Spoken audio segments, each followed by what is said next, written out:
For 3 months now, we have journeyed through the book of Genesis, meeting Abraham, Isaac, Jacob, and their families. We've seen moments of great faithfulness and moments of great treachery. God has used it all to move salvation forward. Now we come to the book of Exodus. Many years have passed since the early patriarchs, and Moses is the focus of the story. I would like to review a few things that have happened in Exodus up to this point, focus on the importance of seeing, and then help us realize that sometimes in our seeing, we see the pain of those around us. When Moses was a baby, Pharaoh threatened to kill every firstborn child of the Israelites, so Moses' mother put Moses in a basket on the river and arranged for him to be found by a member of Pharaoh's household. And in this way, Moses was brought up as an Egyptian, even though he was an Israelite by birth. So he had a dual reality, which was difficult. When he was older, Moses saw an Egyptian taskmaster mistreating an Israelite. So Moses killed the Egyptian and covered his body. Days later, when he tried to break up a conflict between two Israelites, one of them asked if Moses was going to do to them what he had done to the Egyptian. Frightened that Pharaoh would learn of his crime, Moses fled to Midian in the wilderness. He arrived at a community well and found a group of shepherds harassing young women, and Moses again intervened and made sure that the women could draw water. The women went home and told their father what had happened, and the father invited Moses into his house, broke bread with him, and in the story, almost immediately, gave his daughter Zipporah to Moses as his wife, and they had a child. And interestingly, Moses named the child Gershom, which means stranger or alien, which gives you an idea of how Moses feels about his current situation. So now we come to today's story, and Moses is taking care of his father-in-law's flock and comes to Horeb, the mountain of the Lord. There he sees an angel in a burning bush, but the bush is not consumed. And some suggest that this angel in the bush is Michael, the archangel. Curious, Moses moves closer, and suddenly God calls to Moses from the bush, "Moses, Moses." Moses responds in a word of obedience, "Here I am." God continues, "Come no closer, remove the sandals from your feet, for the place on which you are standing is holy ground." And then God identifies himself as the God of Abraham, Isaac, and Jacob, linking the events of ancient time with the current time. There is continuity in God's action across time. The Lord continued, "I have observed the misery of my people who are in Egypt. I have heard their cry on account of their taskmasters. I know their sufferings, and I have come down to deliver them from the Egyptians and to bring them out of that land into a good and broad land, a land flowing with milk and honey." Notice the verbs in this passage. God sees, God hears, God knows. God is not a passive observer, but an active participant. But the funny thing is, God did not initiate the action this time. The people did. Their cries woke him up, as it were. In the chapter before, it says, the Israelites groaned under their slavery and cried out. Out of the slavery, their cry for help rose to God. God heard their groaning, and God remembered his covenant. God looked upon the Israelites, and God took notice of them. The people, by their cries, alerted God to action. So God then goes on to say to Moses, "I will use you to lead the people out of Egypt." And of course, Moses feels ill-equipped for the task, but God promises to be with him and reveals his very name so the people will know that he comes from God. Notice how seeing is central to this passage. The people cried out and God saw them. Moses saw the angel in the burning bush. Moses saw that he was standing on holy ground.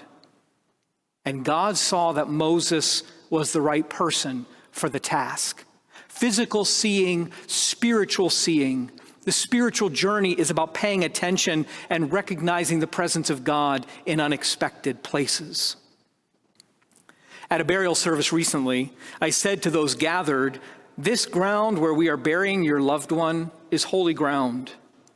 But if there is anything we learn from sacramental living, it's that every place is filled with God's glory, if only we have eyes to see it."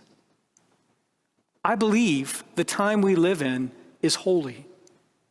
I believe the ground we walk on is sacred. There are many who would like us to forget about this holy reality. There are many who would like us to become so tired, so discouraged, so fed up, so cynical that we give up and check out. But to do so is to forget that God made heaven and earth, that the whole creation is filled with the presence of God. Our task as spiritual beings is to see God's glory and to hear the cries of those in pain. You can't see without noticing the needs of the people. And I suggest you don't have to go to a different neighborhood to find those who are crying out. They're on your own block. They're in your own house. The elderly person who is painfully alone in 5 months of COVID-19. The father who is struggling with addiction. The mother who is trying to hold on to a job while helping her children learn online. The teenager who feels so disappointed by the political discourse that she really sees no hope for the future. The cries of the people are all around us, and it is comforting to know that God sees, God hears, and God knows. Like the Israelites in Egypt, we all need to be liberated from something. Our Jewish brothers and sisters rehearse the flight from Egypt every year at Passover because every generation needs to consider how they are enslaved and how they will get to the promised land with God's help. Someone out there needs your help breaking free from a Pharaoh. Whatever it is that is keeping them from a healthier and holier life. And you need something as well. One of the hallmarks of Christian community is that we learn how to give and receive in equal measure. I'd like to share a story from this week that illustrates what I'm trying to say. Stewardship season is right around the corner, and soon we will all be invited to think about how God is calling us to give a portion of our substance for the health of the church and the growth of the kingdom. Clergy play an important role in this process and, in fact, have a canonical responsibility to teach the congregation about stewardship and what it means to give sacrificially. Last Thursday, the clergy gathered with a consultant to reflect on the topic of stewardship. I've attended many such workshops, and I had a pretty good idea of what I would hear. I would hear about tithing. I would hear about proportional giving. I would hear about gratitude. But the opening question of our session got my attention. Think about your own life. Did anything happen that impacted your relationship with money? Now, suddenly, this wasn't just a theoretical workshop about the benefits of stewardship. This was an invitation to consider my own story and factors that have impacted my giving. I was reminded of a financial trauma that my family experienced when I was a teenager. And I realized that this experience left me feeling nervous about not having enough or fearful of giving in a way that might make me financially vulnerable again. I shared this with my clergy colleagues, and you could feel the grace and the understanding in the room. Others shared their own stories, and there were tears and laughter as we recognized points of connection and commonality. As a community of faith, I think our job is to help one another escape the pharaohs of our life and head toward the promised land. Where in your life are you crying out to God? In what ways are you trapped or enslaved? Is it an unhealthy attitude, a controlling relationship, a political dogma that no longer works? As you get in touch with your pain, pay attention to the cries of those around you. Some will be close by and some will be far away. Some may even describe their pain as having a knee on their neck and not being able to breathe. God sees, God hears, God knows, and even now is raising up faithful prophets to bring us safely home. There's a book written by Nan Merrill called Psalms for Praying, an Invitation to Wholeness. It's basically the Psalms of the Bible, but reshaped in Merrill's poetic understanding. And I would like to share her version of Psalm 17, which begins with a cry and ends with finding a home in God. And I like to imagine that Moses offered this prayer as he headed toward Egypt and prepared to free the people. Listen to my heart, O love divine. Hear the cry within me. Heed my prayer from lips that would utter truth. For in you do I seek justice. Be thou my eyes, that I may see with clarity. If you try my heart, if you visit me by night, if you test me, you will discover my only desire is to draw closer to you. I see the injustice and the oppression piercing the hearts of your people. Be thou my feet, that I may walk along your paths, that I may be a benevolent presence on life's highway. I call upon you knowing you will answer me.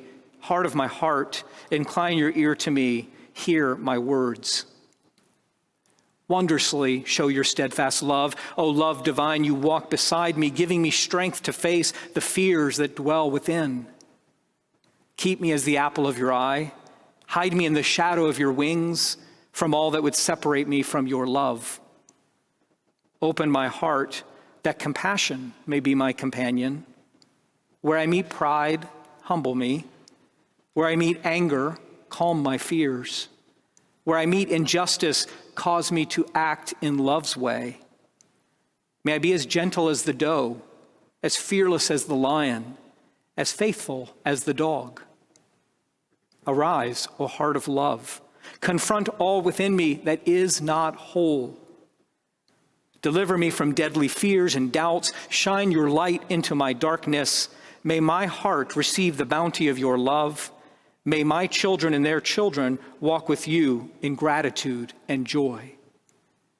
For I shall behold your face in truth. When I am fully awake, I shall dwell in the house of love and peace and joy. Amen.